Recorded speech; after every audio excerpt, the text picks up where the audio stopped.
Welcome to Let's Talk Climate. I'm Jennifer Giordano, and today we're bringing you a special episode. We'll be taking a look at our latest American Climate Perspective Survey titled President Biden Sees Climate Change as a Justice Issue. Do Americans? I'm joined by Nicole Hill, who co-authored the report, along with ecoAmerica Executive Director Megan Spicer. Let's kick off this episode with a few questions. Nicole, this report helps put climate justice into context. Talk about why ecoAmerica conducted this research, and do Americans consider climate a justice issue?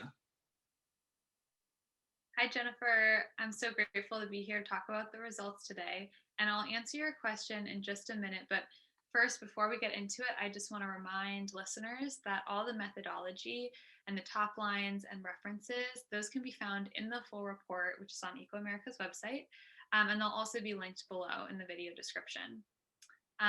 So now answering your question, Jennifer. So in the recent months, the terms environmental justice and climate justice have been discussed a lot in context of the new presidency.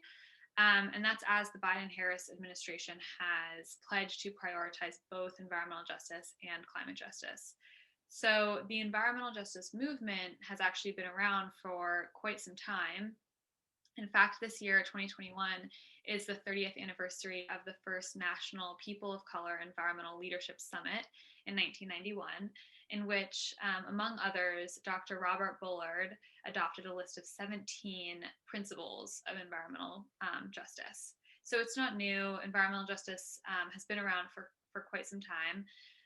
But environmental organizations are just starting to recognize and acknowledge that justice, environmental issues, and climate change are all inextricably linked. So many grassroots organizations, climate change solution leaders, and advocates have now made it their work to ensure that climate solutions are also justice solutions. And even so, ecoAmerica wanted to see if that connection was apparent to American adults. So climate justice puts climate change into the social context, acknowledging that the impacts are disproportionate and that solutions have to be centered in equity.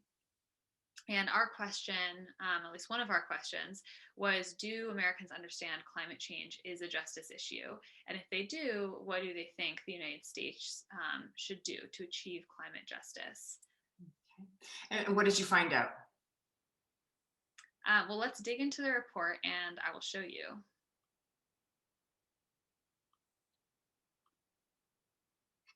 All right, so before I dig into the findings, really quickly an overview. This survey was fielded on January 4th and it yielded 853 national respondents, and the margin of error is plus or minus 3.4%.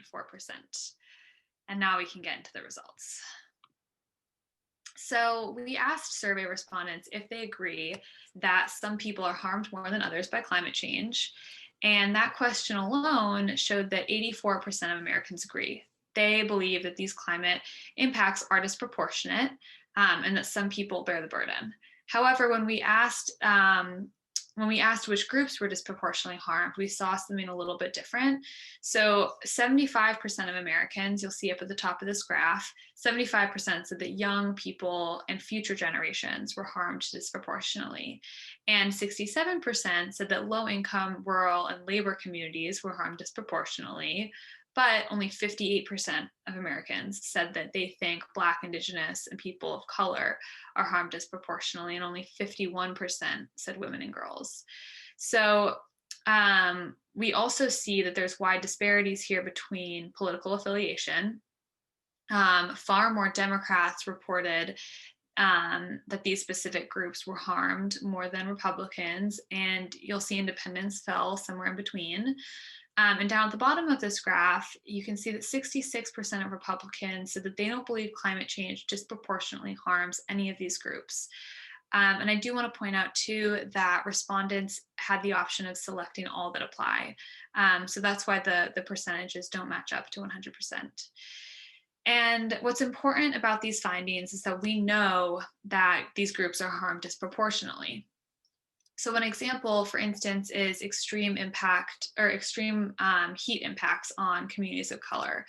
And so heat kills a lot of people every year. And research now shows us that the historic racist practice of redlining, which refused housing loans to Black Americans, is connected to higher temperatures in those neighborhoods today, many of which are low income and communities of color.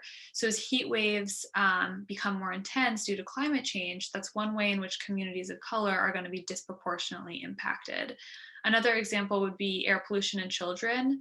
And so children are still developing and they also breathe at a faster rate.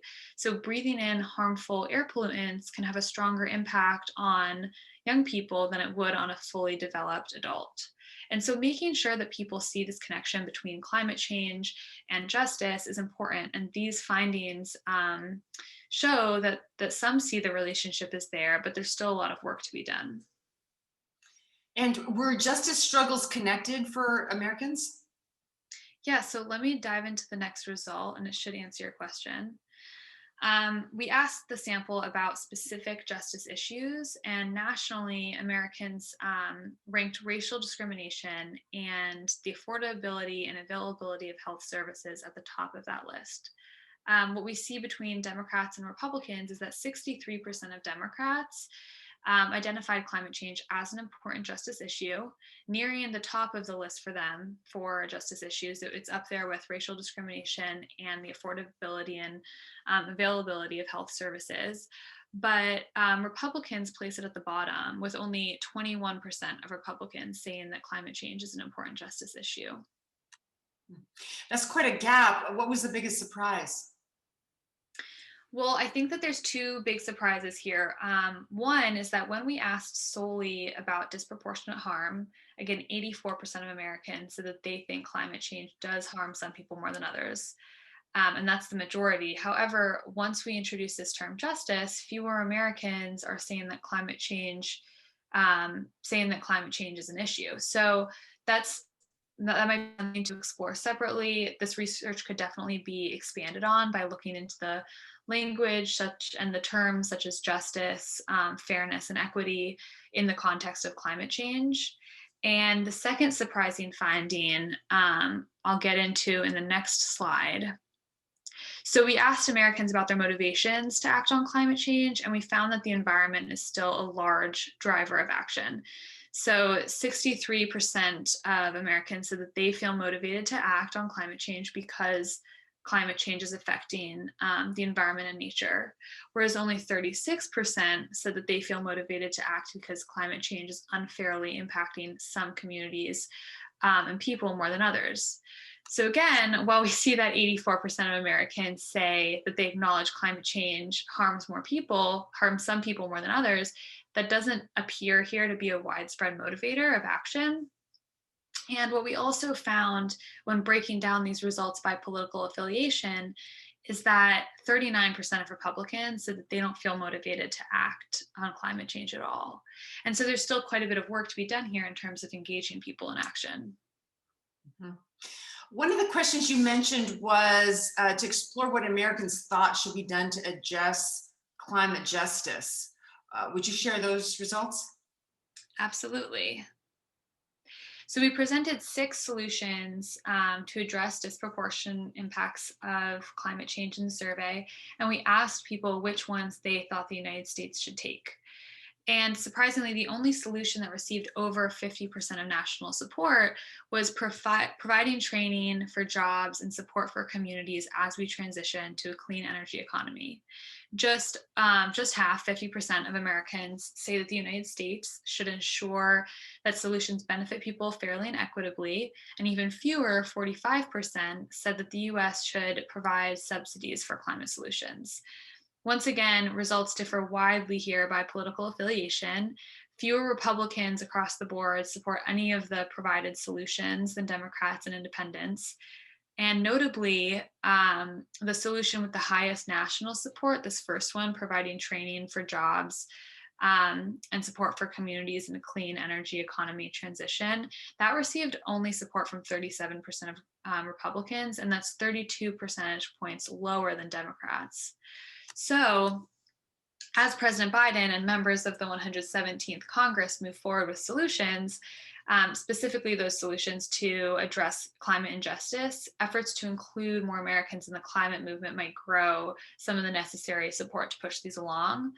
And these findings, as a whole, really show that many Americans don't yet recognize the extent to which climate change is a justice issue. And that presents an opportunity, while pushing for equitable solutions, to also educate and engage more Americans. Great. Thank you for your work here, Nicole. We encourage you to go to ecoAmerica.org to download the full report and social toolkit. You'll find a direct link to the research in the video description below. Join us in sharing these findings with your network. And please let us know if you have any feedback on this episode or ideas about future topics. We're at research@ecoamerica.org. And join us every Thursday for a live episode of Let's Talk Climate. Subscribe and follow at ecoAmerica on social for the latest research, resources, and Let's Talk Climate episodes. And our next episode on March 11th is titled Building Bipartisan Support for Climate Action. See you then.